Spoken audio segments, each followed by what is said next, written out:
Hey, welcome to Playing the Back of the Room. Not the live stream this time. This is just the regular show, but this will be a live stream at some point in time. I'm just going to give you a little preview video of the kind of things that we're going to do on this show. Playing the Back of the Room is all about comedy and the deep dive of comedy, getting to know comedians, what drives them, what drives the things that they do, the material that they're doing, a real critical look at comedy. I see a lot of people out there really looking at comedy right now. A real critical look at what we do, the behind the scenes, the X's and O's of comedy is what I'm going to be talking about on this show. And I've done a lot of tongue-in-cheek little promos that you may have seen or whatever. So this is still a comedy show. I'm still a comedian. It's still about comedy. So, you know, it will be that. And what I'm going to be doing right now in this video is kind of encapsulates exactly the feeling, the attitude of this show. We talk about comedy. I talk about it seriously, but I am not a serious person. I am a comedian. But I do talk about comedy passionately as an art form. And that's what this show is all about. And I'm going to be bringing on a lot of guests, a lot of my friends that I've talked to. I had a lot of experience of doing this stuff with comedy. And so I just want to be able to talk, tell stories, talk about the behind the scenes, talk about how we do this, and talk about the state of comedy, where it's at right now. You know, we get a lot of that from people who are the audience, and that's great, people who watch comedy, who are fans, but I thought it would be really interesting to know this stuff from the comedian's mouth, you know, to get the real story about how this stuff is done. I want to look at this story. This video this week is called "The Golden Age of Comedy." It's by the Bachelors of Music. It's a sketch really person. I think I don't know. I forgot his name, but he makes a lot of videos, the commentary on stand-up and comedy. And it's really dry, sarcastic kind of humor. You might not be into it. I personally like a lot of the videos that he does. Some of them, you know, are here or there or whatever, you know, just like anything else. I think some of them are funnier than others, but I really like his approach. And, you know, it's something to be said for the state of comedy where we're in this place where I'm finding the videos that are making fun of comedians and comedy in the state of modern comedy right now much funnier than the comedians themselves. I know comedy is hard. It's hard to come up with material, and there's so many comedians out right now, but man, it is really, really, and I have never been a person that was really into whatever was, you know, going on. I was always into whatever is alternative comedy. You know, hence the name of this show, Playing the Back of the Room. You know, I wasn't always into the most popular stuff, but then there are some popular things that I think are really funny, but I don't think that the lowest common denominator is always the best stuff out there. And I always looked at comedy as an art form, and I was always trying to push the art form and push it forward, and still do. You know, I don't get as much of an opportunity to do that because it is the way we make a living, but that was the attitude that I had about comedy. Not everybody has that attitude about it, but if you think that way, if you like comedy for comedy's sake and like when it stretches itself, when you've considered it an art form that is trying to go hard, if you like seeing things that are new and interesting, then this is the show, I think, for you.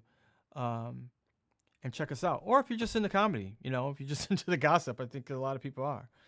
Anyway, the Golden Era Comedy is the video that I'm going to be looking at today by the Bachelors of Music.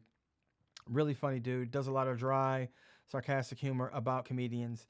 And like I was saying, I think that that's something to be said for that being what's really funny to me right now. Much funnier than anything that I see in any comedy special. Sorry. Okay.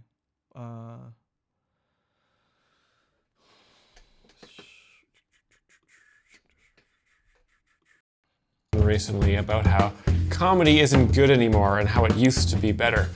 YouTube videos by Elephant Graveyard, Comedy Enforcement, and Beige Frequency have been widely viewed and are largely critical of the current state of comedy, including Joe Rogan and many other A-list comedy stars.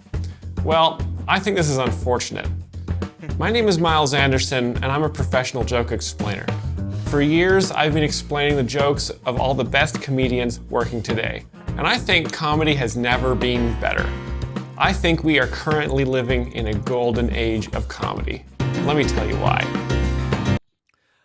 These are great. I mean, he does some where he just breaks down like somebody's, routine or whatever, their comedy special. But he also does this, which is also making fun of the deep dive. I don't know what you call it, like mini documentary, online documentary kind of things that are going on, like whatever, these kind of like essay videos, like BreadTube, stuff like that. So it's also making fun of that kind of stuff too. Stand-up comedy is a relatively new art form. It started during the minstrel era of the mid-1800s in the United States. The minstrel era was a time where most comedy shows were people wearing blackface and playing the banjo and singing songs. Who was that lady I saw you with this afternoon? That was no lady. That was my wife. Minstrel comedy was the main form of comedy all the way until 2005. That's when people started to realize that dressing up with blackface and demeaning black people was actually quite a racist thing to do. That's what Karl Malone hoping he get into heaven. Because this retardation, that's for the birds right there. That's for the bird. Get that? I mean, this dude has done so much that I thought was like funny, but like starting out with this was like, did you make this? Did I write this? Did I write this? Not that I think that this is seriously like it started out with minstrelsy or whatever, but like I mean it's just so it's just absurd. It's just funny, but also the whole idea that blackface it was okay up until 2005. It's like, yeah, people were doing it up until 2000. I got more stories about that. We'll be talking more about that in future episodes. So this began the modern age of comedy in 2005 to onward. So after this year started, you didn't need to have a banjo or shoe polish or shoe paint. You just needed a mic stand, a stool, and relatively wealthy parents. Okay, you got to remember that line. I mean, just somebody said bars, and I'm gonna continue to stop and pause for what I consider like really, really good lines in this. There was sometimes I watched this once before, and there was a couple times where I had to rewind and make sure he actually said what he said. We'll get to it. The modern comedy era from 2005 to 2015 was a bonanza for comedians. There were comedy clubs all over North America, and there were plenty of comedic TV shows and movies to star in, act in, and write for. The director Judd Apatow put out a slew of huge hit comedies like The 40-Year-Old Virgin and Superbad, and there were so many different kinds of comedy in the modern comedy era. It was very, very confusing for audiences. There were alt comedians like Maria Bamford, there were impressionists like Frank Caliendo, there was musical comedy like Flight of the Conchords. They call me the hip-hop-opotamus. My lyrics are bottomless. And political comedy like The Colbert Report. There were just too many kinds of comedy, and I myself found I was very confused during this time, and I really wished that there were less different styles of comedy out there. Well, in 2016, my wish finally came true when Donald Trump was elected the President of the United States, and the modern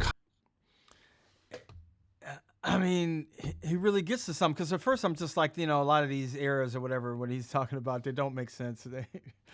This is all a joke, but then again, there is some part of this where it's like, this is my era, and yeah, this was there was a lot of different comedy, and now it's like, if you're not a stand-up, I've had this fight with a bunch of people. If you're not a stand-up, or if it's not stand-up comedy, people don't really understand it.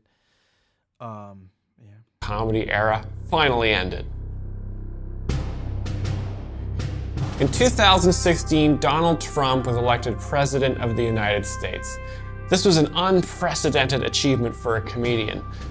Before this, a lot of people, they wanted to know the policies of a politician, or what they were going to do in office, how they were as a person. It didn't matter. In 2016, all that mattered was how funny you were. And Donald Trump was very, very funny. Has anybody ever tried those paper straws? They're not working too good, right?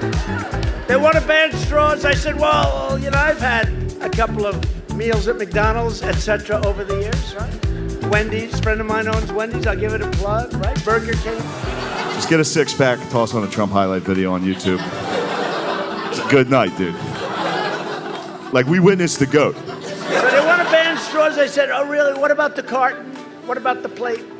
What about the knives and the spoons that are plastic? And he hired almost exclusively comedians to work in the White House, like Rudy Giuliani and the Scaramucci guy. But here's what I tell you about the president. He's the most competitive person I've ever met. Okay, I've seen this guy throw a dead spiral through a tire. I've seen him at Madison Square Garden with a top coat on. He's standing in the key and he's hitting foul shots and swishing them, okay? It was so weird. I mean, it's so weird to have that dude and look at those videos of him talking about and where he's at now.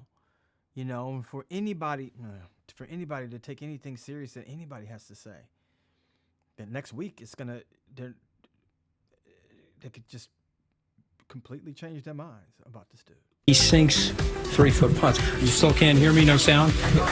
Okay. Better? Better now? Better. Has anybody ever tried, seriously, the news story's made out of paper, right? By the end of the reign of Donald Trump, we were firmly in the golden era of comedy. People knew that you could achieve anything in this era. All you needed was dreams and a few wealthy parents. You could do anything. Stand-up comedy really took off during the 60s. The wealthy parents is he keeps hitting that, and and then he gets to who it is too. So the 70s and the counterculture movement. This happened because a lot of white people had money at this time, which allowed their kids to start stand-up comedy. So much money, in fact, they were even able to start riots a lot of the time. The 60s and 70s was an amazing time to be a stand-up comedian. There was an explosion of opportunity everywhere, but there were very specific gatekeepers during this time.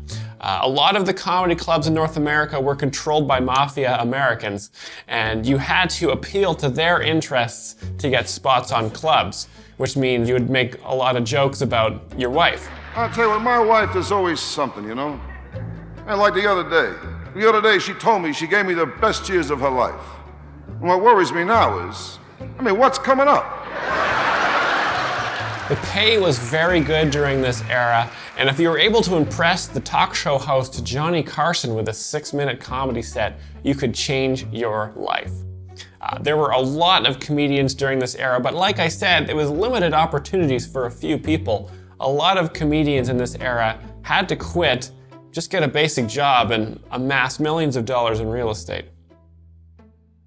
In this current era, the golden era, it is so much better to be a comedian. There's so much more opportunity, and it's so much more diverse.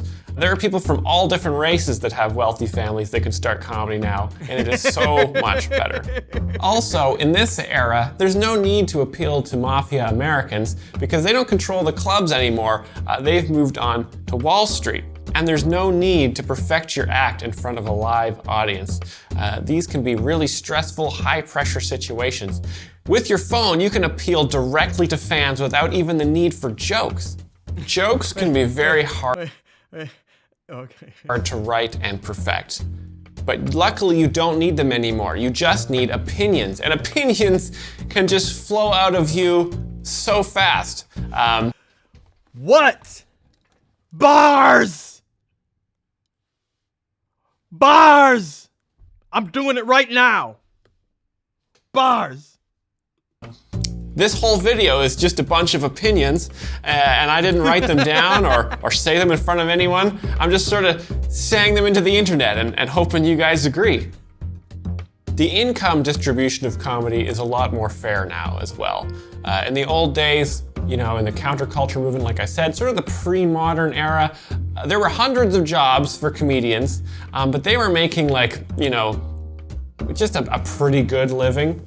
But now, the top 12 comics make millions of dollars a day, and there's about 50,000 comedians that are doing comedy, hoping to get to that level and get some of that money. They won't be paid until then, but they have a chance at becoming one of these 12 top comedians, making so much more money than anyone has ever made. So it is a lot better. There are still a few television writing jobs for some comedians, but they don't pay very well and they're a lot of work. So it looks like AI is going to replace them, so those comedians will be free to do crowd work and try to work their way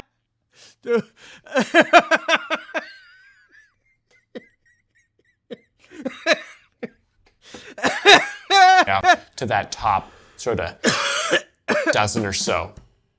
This is the best time to be an audience for a comedy show. There's no need to get out of your house and go to a comedy club to see a live comedian. That can also be dangerous considering the amount of homeless people and rabid dogs out there on the streets right now. I haven't left my house in a while just because of just the sort of the bad publicity I got after the bus crash. So from the safety of your home, you can consume all kinds of different comedy content. Going to a live show too is an uncomfortable experience. You're often subjected to seeing the same one comedian for 45 minutes, where on your phone, from the comfort of your bed, you can watch the people looking at his act.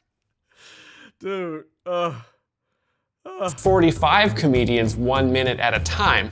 So you'll get a lot better sample of the different kinds of comedians that are out there. And if you don't like them, you can swipe away. Plus, you get to see a lot of really cool ads about the different kinds of blue sweaters that are on sale around you. Technology has made it so much better for comedians because you don't have to get a job within the industry. Everything is more accessible now with the internet. Working in the comedy industry, writing for a TV show or a movie, could be grueling work. It's very hard for comedians to work more than 2 months a year, and they would often get very, very tired. But now with apps and technology and social media, comedians can work, you know, whenever they want to. It's so much more accessible. 29 years old, huh, Seb?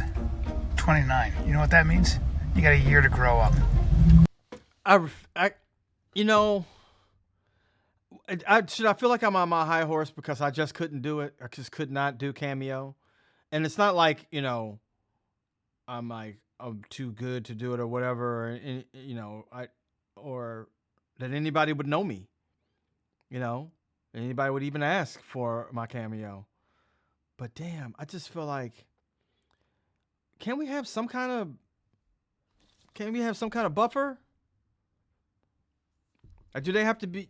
Everybody has to be accessible to you all the time? It's a cool thing though to be able to have somebody do your own video or whatever. No question. But goddamn, man. Yeah, that's right. 29. When you're still in your 20s, you're allowed to do things like drink too much. Now, because there are less comedy clubs and sort of the middle-level comedians, you get to see comedy in much better venues. It's kind of unfair too because, you know, so many of these dudes have so much online.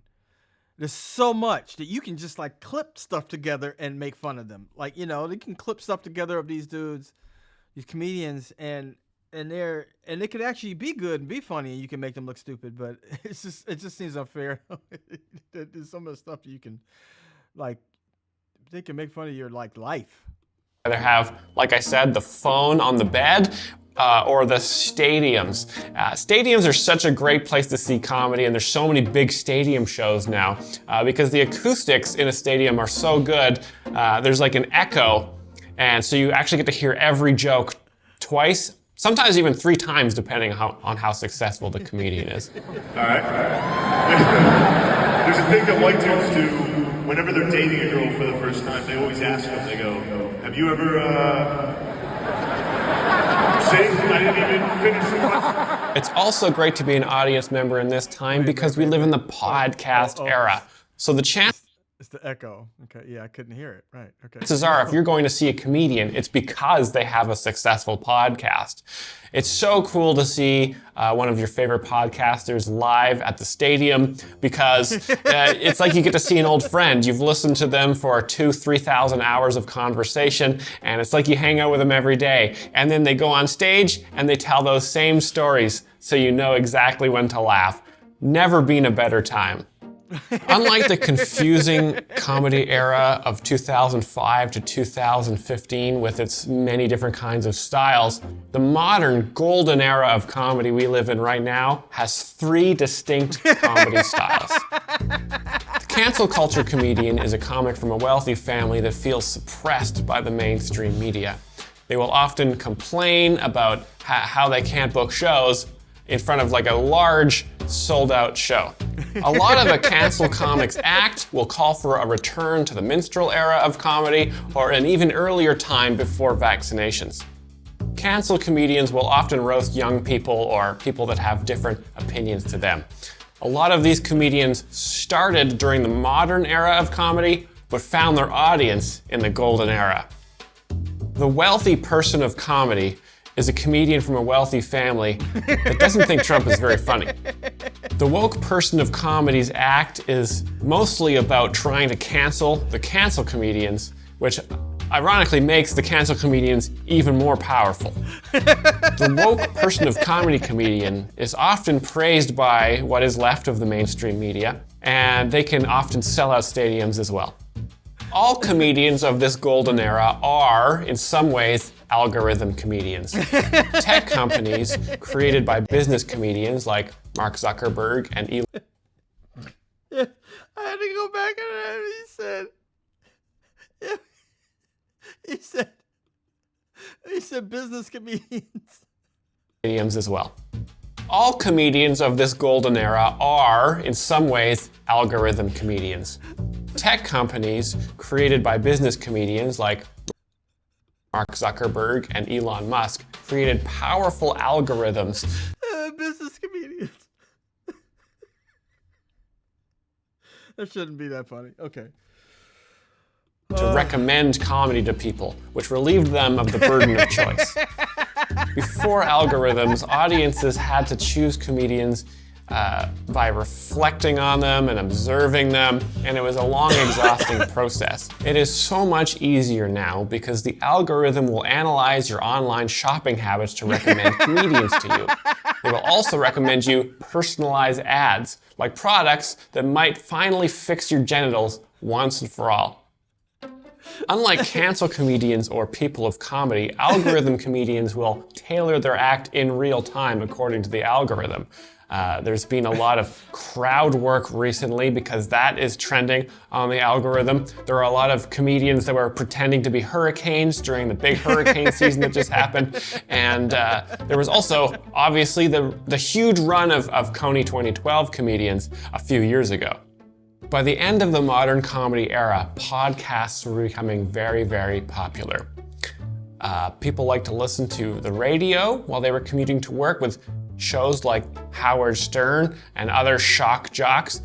But there was one big problem with these shows. They just weren't long enough.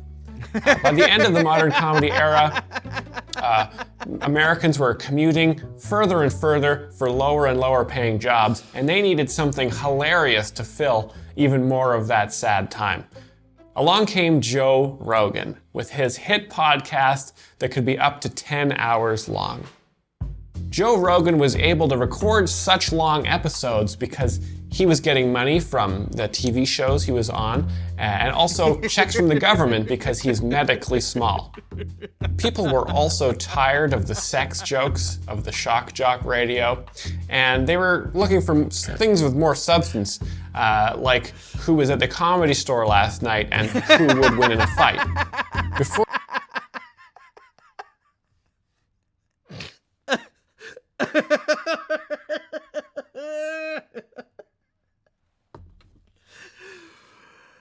Now, see, that's the.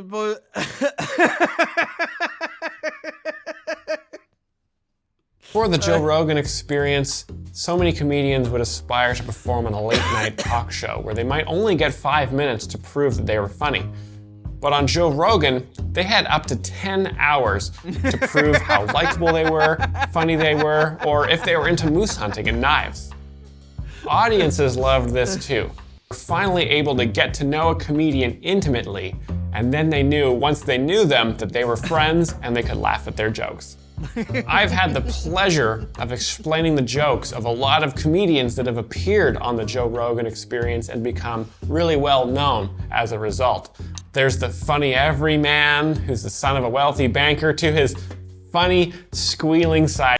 Okay, so here's where it's hard because I do think that, I know a lot of these people, and I don't think that their comedy is as bad as a lot of the critics are making them.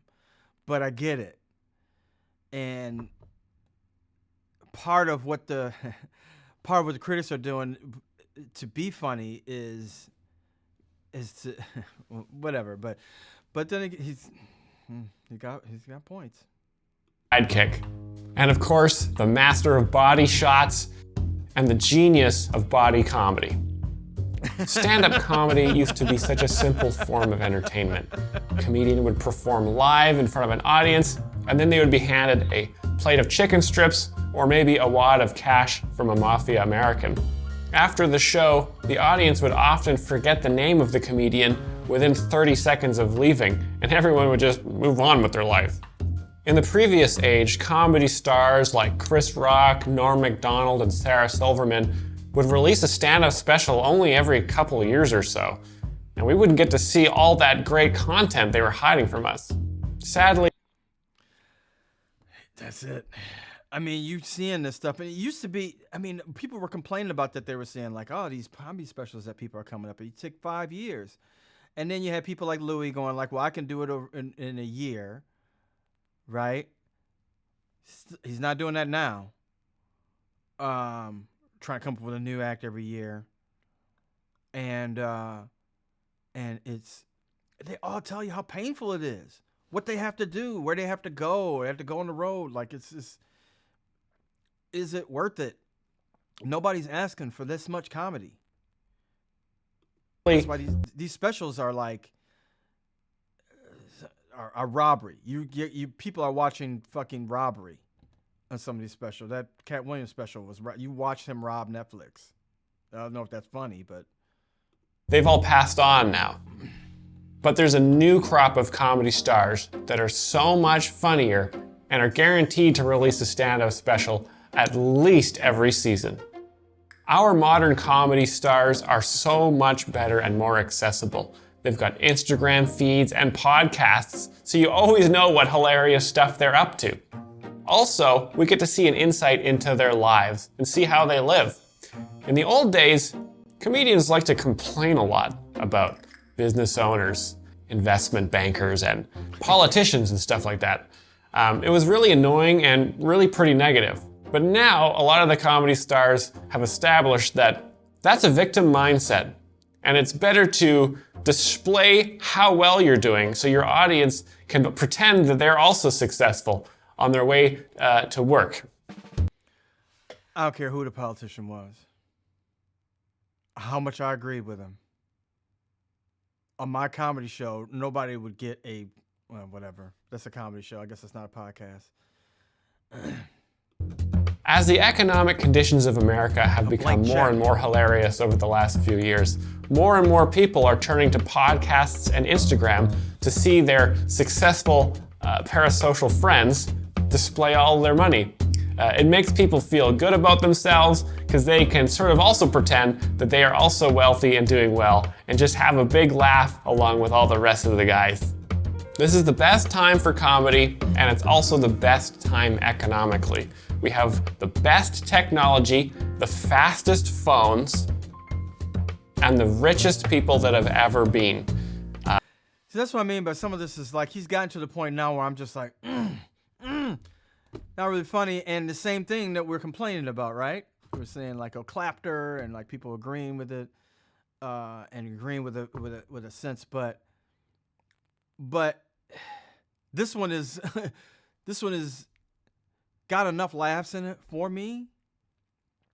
It has enough for me, and is asking for the laughs. It's asking for the laughs back. So I will take it. It want the laughs. I haven't had food in 3 days, but there's companies in America worth over $1,000 billion now. That's funny. Too many people like to complain about the time we're in right now, but I think the evidence shows that we are in a golden era of stand-up comedy. And do you have to explain like the irony of what comedy is and how, when we talk about, when people talk, I hate the term punching up and down and all that other stuff, but what actually is funny, what people can get behind, what, has classically been funny, is the idea that we can get over on the rich. At least we can laugh. They have all the money, but at least we could laugh at them. Not not celebrating that they're rich. Used to be.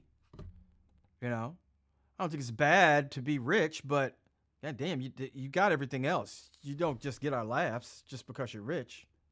And the world is just getting more and more hilarious. Thanks so much for watching, guys. If you want to support the channel, check out our Patreon, where we've got ad-free episodes. So yeah, Mike Anderson, really funny dude. Check him out. The Bachelors of Music is his YouTube channel.